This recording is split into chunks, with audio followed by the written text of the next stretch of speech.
It's here, it is ripping fast. Jeez, there's a big review today.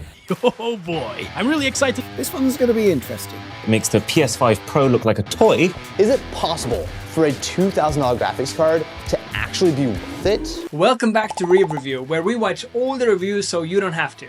Today we're diving deep into the Nvidia RTX 5090. Is it a revolutionary marvel or just an overhyped experiment? Let's find out straight from the people who've tested it, and let's kick things off with their initial reactions. I was actually not going to make this video, but when I was at CES, I went to the Nvidia press conference, and that keynote was unbelievable. I'm holding 92 billion transistors alongside 32 gigabytes of memory on the tiniest circuit board that I've ever seen on a flagship GPU. More GPU cores? Boom. More VRAM and faster VRAM? Boom, boom. Enhanced RT and AI cores, wider memory bus, and PCIe Gen 5?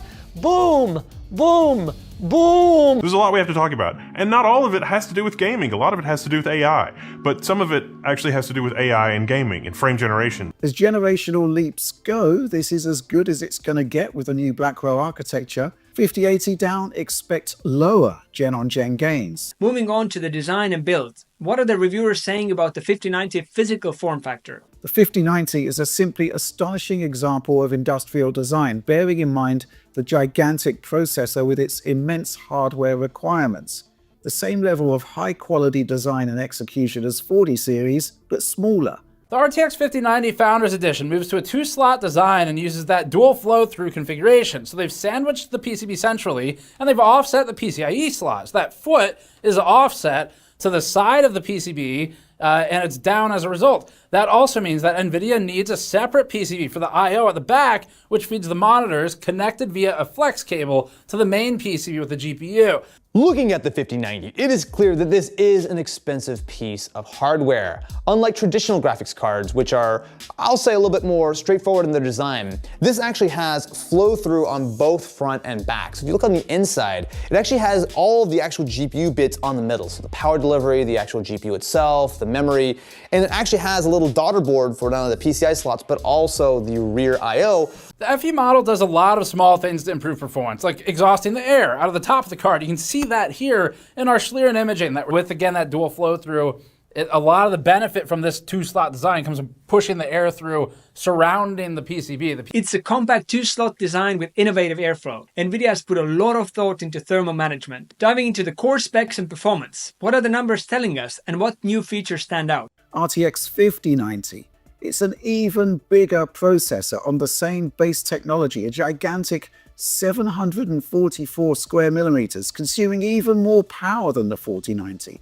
Here's how the specs compare between 5090 and 4090. 33% increase in CUDA core count, while a gigantic 512-bit memory interface provides a 77% boost to memory bandwidth. Plus we're moving up to 32 gigs of memory from 24.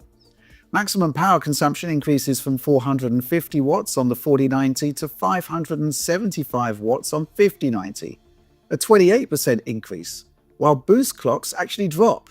The 2.52 GHz average from 4090 drops to 2.41 GHz on 5090.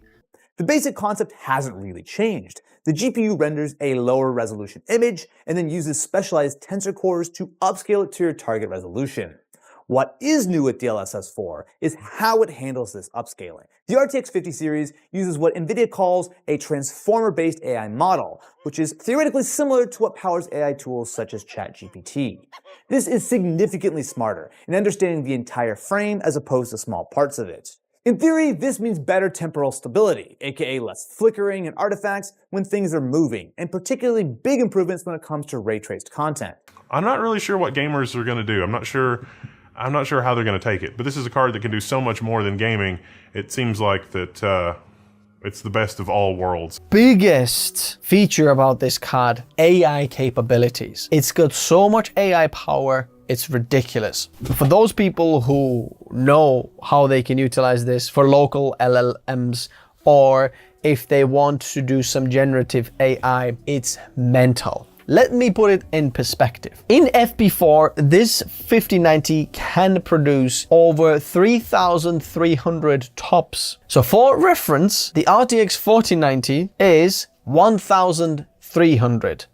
So that's more than double the performance. But let's put some other guys in the mix there. I've got an M4 Max in there, the fastest chip that Apple offers right now. And that one offers 38 TOPS. The neural engine, the NPU in there, is 38 TOPS. That's over 88 times slower than the RTX 5090. We're looking at some of the other cards from Intel. The fastest card available right now, the Arc B580, is around 288 TOPS compared to the 3300 with this. Let's get practical. How does the 5090 translate to real-world gaming? And what about the new multi-frame generation? There are also more limited use case scenarios, so it's pretty awesome to see frame rates in the hundreds, right? But I'd consider a 4K 240Hz monitor a must for this class of hardware. The previous version of FrameGen, it uses AI to generate in-between frames based on optical flow data and rendered frames. But multi-FrameGen now allows users to generate up to 3 in-betweens rather than just 1, boosting frame rates to up to 4 times native. But the feeling of the frame rate is still going to feel like the base frame rate. So for instance, in Cyberpunk 2077, the base frame rate before turning on FrameGen is 60.2 FPS. Even though we are getting a displayed frame rate of 201, the input is going to feel like you're still at 60 FPS. So you're going to get what feels like kind of a jello-y, a slightly jello-y feel to it. This Cyberpunk clip actually looks okay in that respect. Finally, we have latency, the big bone of contention. Is a game truly more performant if input lag is actually higher with frame generation active? This is flawless already. If you want to play like this, it's still going to look fantastic on a high refresh rate panel. It's smooth, it doesn't stutter at all. Frame time graphs is a little bit thicker than I like, but I can't really feel any micro stuttering issues at all. It's just great of an experience. Just for a quick test here with frame generation, this is the old frame gen as well. Enabling that over native res gives you 160s, 150s instead of the 120s and 130s that we were seeing here. It also makes the frame time graph flatter, although it doesn't really matter because it was very, very smooth still previously. Look at that, 160s now in the city area instead of getting down into the lower 100s. It's an awesome experience here in Horizon Forbidden West. This is super enjoyable.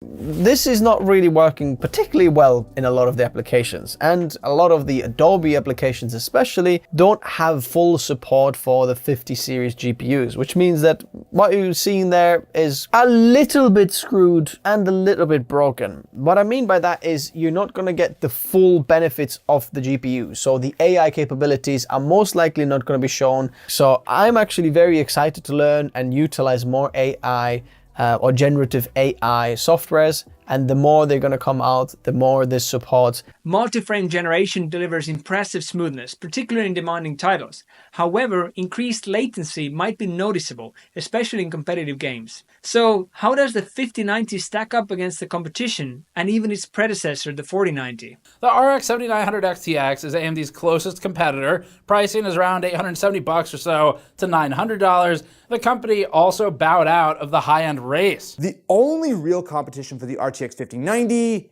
is Nvidia themselves. Now, the 4090 has been the undisputed performance king ever since it launched back in 2022. You can almost view the 5090 as a kind of Titan-like GPU that would slot in above the 4090. A circa 25 to 30% boost is pretty much in line with the kind of delineation typically seen between products in the same lineup. So if you're on 30 series and still not in the mega baller income bracket, I guess all we can do is wait and see. The 5090 clearly leads in raw power, but it's operating in a different category than previous generations. AMD has bowed out of the high-end race for now, leaving the 5090 without a direct competitor. Alright, the big question is the 5090 price tag justified? Let's see what the consensus is on value. When Nvidia announced the $2,000 price tag for the 5090, it was met with a general even though it amounts to a $400 price hike.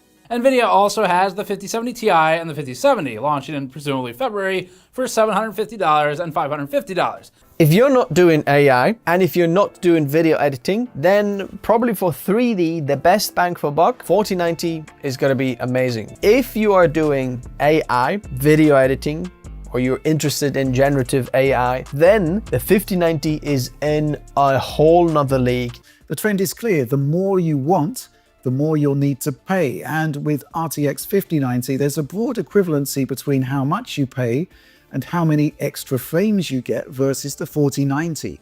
So after all is said and done, where do we stand with the RTX 5090? It's a powerhouse, no doubt pushing the boundaries of what's possible, especially at 4K.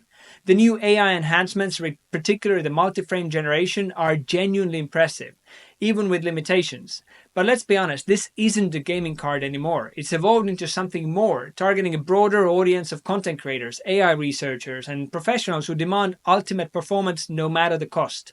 The roughly 30% performance uplift over the 4090 might not seem groundbreaking considering the price increase. However, for those who can harness the AI capabilities and a substantial 32GB of VRAM, the 5090 offers a unique experience. If you're a gamer with a 4090, an upgrade might be hard to justify. If you're on an older card and need the best, or if you can leverage those AI features professionally, the 5090 might just be worth the investment. Ultimately, the RTX 5090 is a statement piece, a glimpse into the future where AI plays an increasingly significant role in our computing experience. It's not for everyone, but for those who need its blend of power and cutting-edge features, it stands alone. That's it for the ultimate roundup review of the RTX 5090.